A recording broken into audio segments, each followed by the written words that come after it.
What's up, YouTube? Matt Levine again, and I put out my first video yesterday, and it was seemed to be received pretty well. I got a lot of positive feedback and people interested of what I'm going through and how I'm gonna come back, some of the situations that I have going on, to get back in shape and hopefully get back on the platform by the end of this year.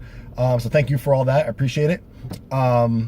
So what I decided to do is I'm going to break this into like a 4-part little mini series, mainly because no one's going to want to listen to me talk for 20 minutes straight. So basically I have 4 different parts of this that I feel are going to lead to my success coming back here. So the first part is going to be the planning, the goal setting, and the real life assessment of where I'm at physically and what I need to do to get where I want to be. After that's done, the second part is going to be the training. I'm going to go through a little bit my ideology and philosophy behind training, why I'm doing what I'm doing, how it's been working, some of the stuff that hasn't worked in the past, and some of the stuff that's been working recently that I've been making some pretty good gains on over the last month or two, like I said. The third part is going to be how am I going to fuel that training. And so I'm going to go into my diet, how I'm going to break down my nutrition, the goals I'm going to have each day for my nutrition, some supplementation, stuff like that, things that I've learned over the last couple of months by reaching out to some of my friends and who are other highly qualified coaches in the industry, and hopefully get some of them to input on that as well, because they're just super smart. The fourth video is going to be how I'm going to auto-regulate and deal with the fact that every plan doesn't always go according to plan. So what I mean by that is life gets in the way, whether you have kids, whether you have a family, time constraints, whatever your constraint is, you could write down on paper all day long, this is what I'm going to do, these are the numbers I'm going to hit, this is what's going to happen. And I guarantee you, if you've ever tried to get in shape, or you have ever tried to do a powerlifting meet or do any type of competition, not every single day goes the way that you want it to go. And that is going to be the key component to this, is how to auto-regulate around life.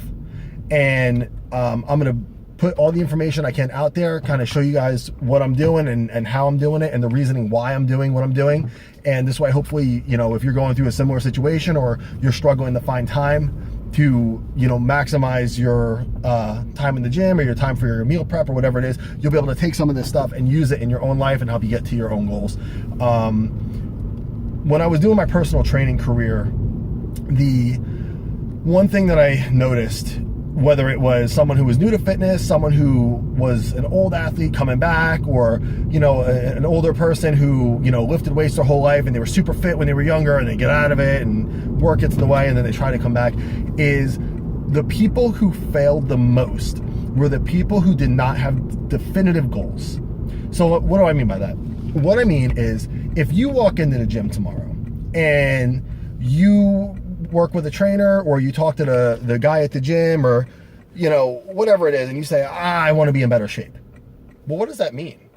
It means something different to me than it means to you. Me being in better shape means I can squat 3 times my body weight and deadlift 3 times my body weight and do it pain-free. That's what being in shape to me means. Some people it means hiking up a mountain. Some people it means running a marathon, triathlon, CrossFit, Olympic lifting, whatever it may be. So you got to define what that means to you. What is your goal? Once you know what your definitive goal is, you reverse engineer it.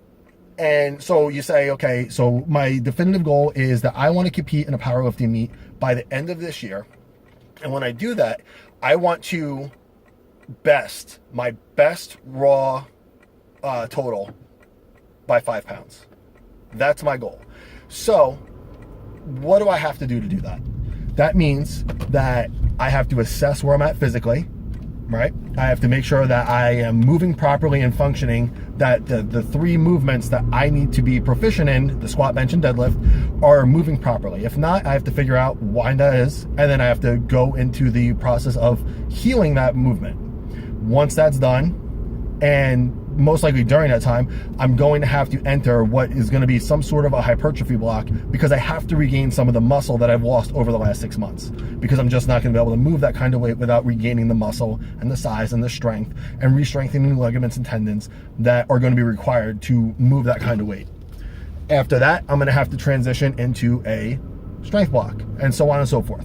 So I'll be able to look and say, if I want to compete by December, and it may not even be in an actual meet, it may just be a mock meet in the gym for myself.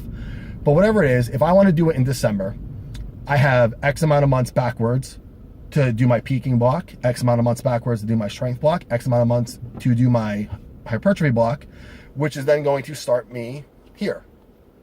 So once I know what my end goal is, I can reverse engineer it.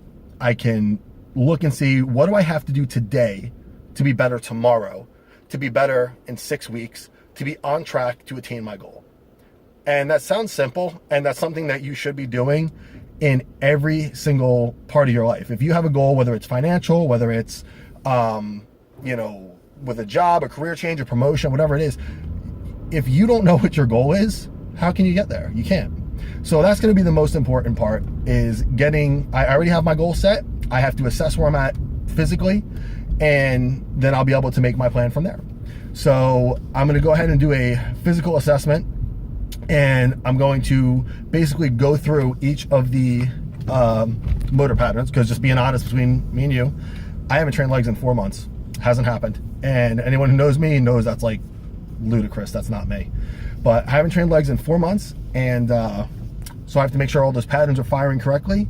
And once I have that done, I will be able to get back with you guys, and I'll probably show some video of that in the next video, and so you can see how pathetic it is. And I'll be able to figure out what I need to do to start my training in order to get me to the next stage of my goal. But that's all I got for today. Thanks for watching. I really appreciate it. Subscribe if you guys are going through the same thing and you want to follow me on my journey. The most important thing to me, if you know someone who's going through something similar, please share this video with them. This way they could pull some information. I'm gonna start putting a lot of content out there, and if there's anything that I have that can help anyone else, that would be just really me accomplishing the other goal with doing all this. Aside from me personally, physically getting back on the platform, it's helping other people, and I would be tremendously grateful for it. So thanks so much for watching. I'll see you guys on the next one.